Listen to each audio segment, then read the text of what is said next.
एक मौलाना साहब इमरान कह रहे हैं वक्फ का नारा इतना चुभ गया, कह रहे हैं कि हम तुम्हारी तरह नहीं है कि पेड़ देखकर मंदिर बना लें, सड़क पर मंदिर बना लें। ये टिप्पणी ठीक लगती है क्या आपको? देखिए, अब उन्होंने क्या बोला है उनकी तो पूरी डिटेल मेरे पास नहीं है, लेकिन मैं आपको एक बात बता दूं कि अगर देश के अंदर में कुंभ जैसा एक आध्यात्मिक प्रोग्राम है और उसके अंदर में कहलाते जगत गुरु जैसे सम्माननीय व्यक्ति को अगर प्रॉब्लम इस बात से है, देखिए एकता की बात करने के बहुत सारे तरीके हैं।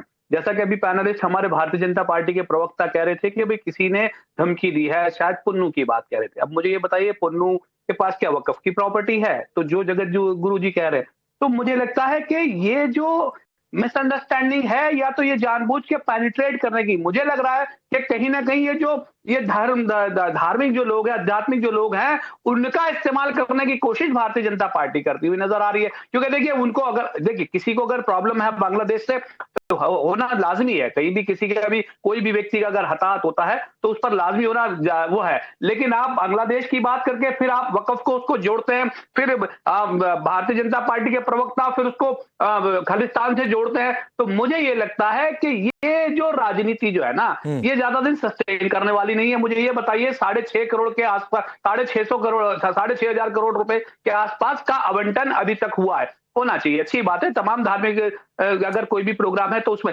लेकिन उसके बाद अगर इस तरीके के पोस्टर लग रहे हैं तो मुझे ये बताइए कि क्या मैसेज है ये? क्या मैसेज है ये? क्या सरकार, सुनिए अच्छा बोल लीजिए आप। नहीं बोलिए अपनी बात पूरी करिए, बोलिए।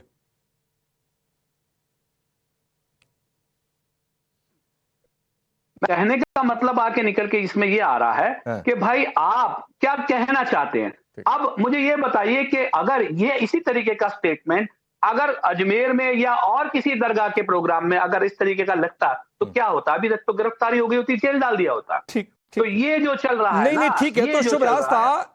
अब जो हिंदू धर्म के धर्माचार्य हैं, महामंडलेश्वर हैं, वो दानिश कुरैशी से पूछे कि भाई बताओ हम नारा कैसे लिखें। हाँ बिल्कुल, हाँ नहीं हाँ ठीक है ना, वो आपसे सर्टिफिकेशन ले कि भाई बता दो ये नारा।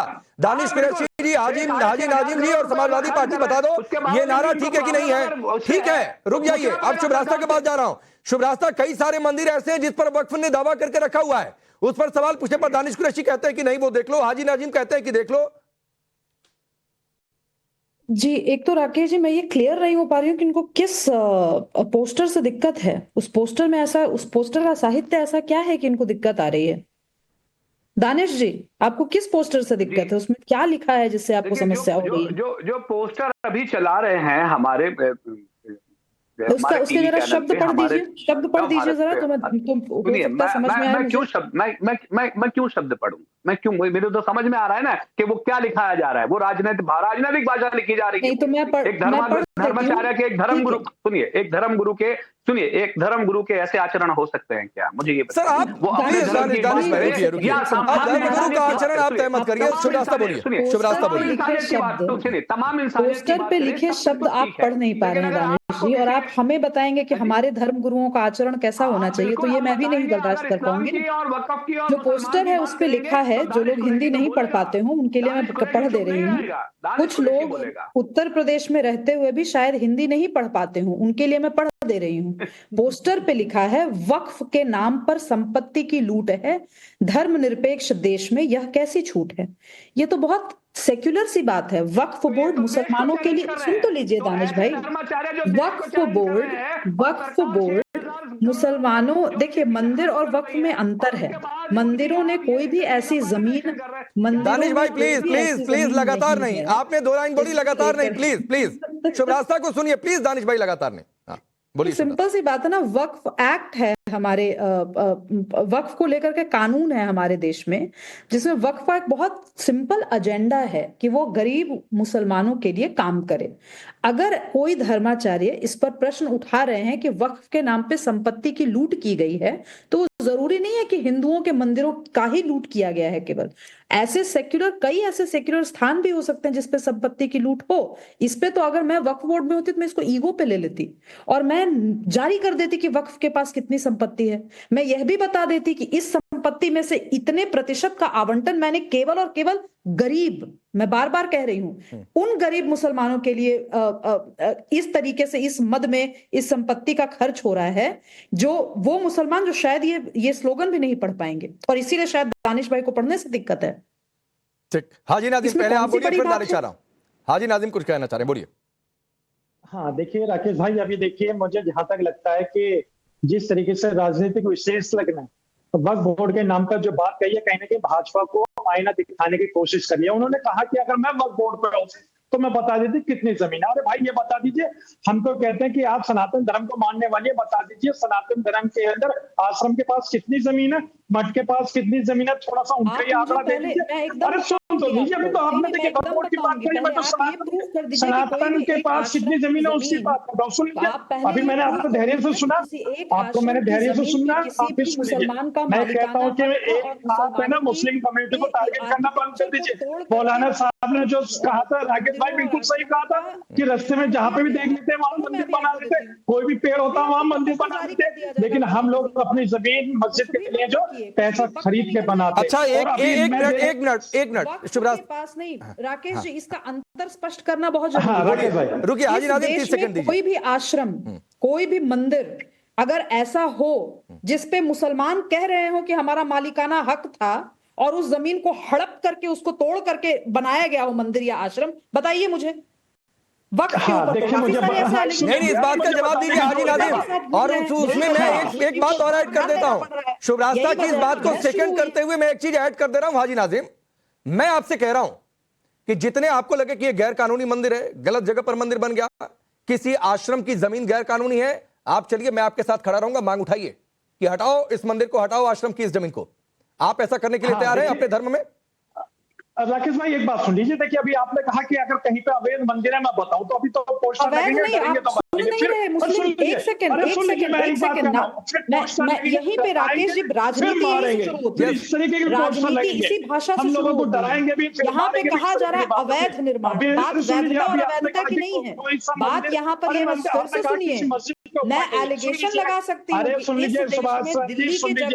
बाबरी मस्जिद का उदाहरण इससे बढ़िया पूरी दुनिया के अंदर ऐसी जमीनें हैं जो शायद नहीं मस्जिद का उदाहरण। अरे हाजी नाजिम प्लीज भाई, ये बाबरी पर जाकर मत टिका करिए, देश आगे निकल चुका है, रुक जाइए, रुकिए, वरना फिर संभल का इतिहास कहां से शुरू हुआ, कहां का इतिहास कहां से शुरू हुआ, चले जाने पर आप जवाब नहीं दे पाएंगे तो रुक जाइए, मत उतना पीछे जाइए।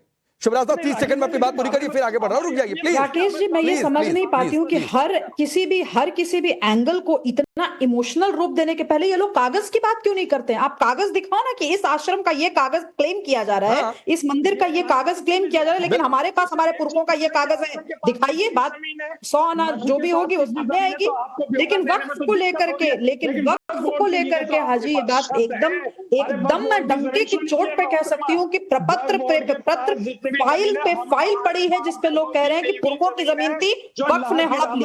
ठीक है, मैं आगे बढ़ रहा हूं। अरे रुक जाइए हाजी नाजिम, मैंने आपसे एक बात पूछी कि बताइए कि इस आश्रम की जमीन जो है गलत तरीके से है, आप उसकी मांग करके मैं आपके साथ खड़ा हूं, आप ऐसा करने के लिए तैयार हैं, आप उस सवाल को स्किप कर जा रहे हैं। मैं आ रहा हूं, दानिश रुकिए please Haji Nazim please. Danish Qureshi, मैं आपको 30 सेकंड दे रहा हूं और बहुत ट्रांसपेरेंसी के लिए मैं आज फिर काउंटर लेकर बैठा हूं, काउंटडाउन, और मैं ये ऑन कर रहा हूं, लेकिन आप बोलेंगे क्या? मैं आपको क्राइटेरिया दे रहा हूं। आप लोगों को नारा चुभ रहा है, आपको वक्फ पर संपत्ति की लूट ना हो, ये चुभ रहा है। नहीं, मैं इसलिए सर ना, इसलिए कि नहीं, इसलिए कि आपका एजेंडा एक्सपोज हो। और मैं क्यों, पहले सवाल सुनिए फिर तय करिए। आप स्किप कर दीजिएगा, बोल दीजिएगा नहीं बोलना है, आप बोल दीजिएगा कि नहीं बोलना है। संभल में 68 तीर्थ मिले हैं, 19 कूप मिले हैं, मूर्तियां किसने फेंकी, हिंदू 200 से ज्यादा मारे गए 1947 से अभी तक। क्या 30 सेकंड आप बोलने के लिए तैयार हैं इस पर?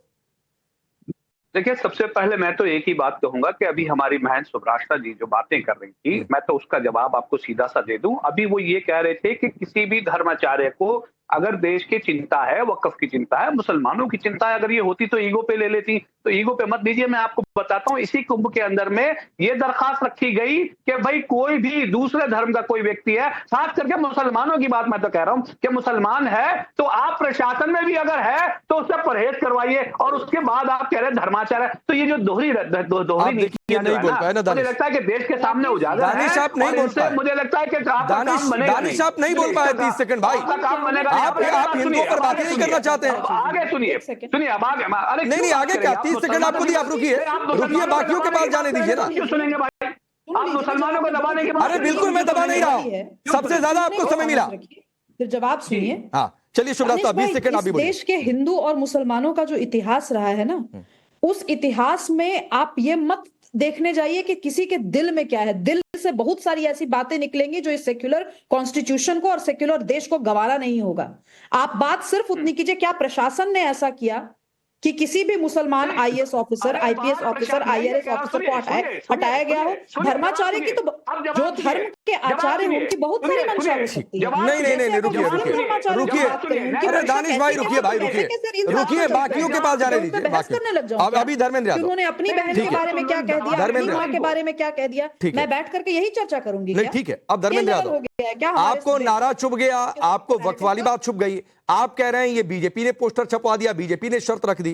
आप छोड़िए ना भाई, आप संभल पर बोलेंगे। 30 सेकंड का काउंटर मैं आपके लिए भी चला देता हूं। 68 तीर्थ, 19 कुएं में मूर्तियां किसने फेंक दी, हिंदू कैसे मारे गए, हिंदुओं पर अत्याचार जो हो रहा है हुआ है दुनिया भर में, कहीं कभी आप उठाइए। 30 सेकंड बोल लीजिए, लेकिन सिर्फ हिंदुओं पर बोलेंगे आप। राकेश जी पहले तो मैं आपकी पिछली बात का जवाब देना चाहूंगा। नहीं पहले ये दे दीजिए सर, समय नहीं है, ये काउंटडाउन मैंने चला दिया है, फिर आप जवाब नहीं देंगे देश कहेगा भाग गए। अब सुन लीजिए, अब सुन लीजिए ना, मैं आपके कार्यक्रम में जुड़ा हूं और आपके कैमरे से जुड़ा हुआ हूं, तो तकनीकी के इस युग में अगर आप इस तरह का बयान देते हैं तो आप जैसे वरिष्ठ जर्नलिस्ट पर शोभा नहीं देता है। क्या बयान मैंने गलत दिया? इसी देश में 24 लाख कुएं और 22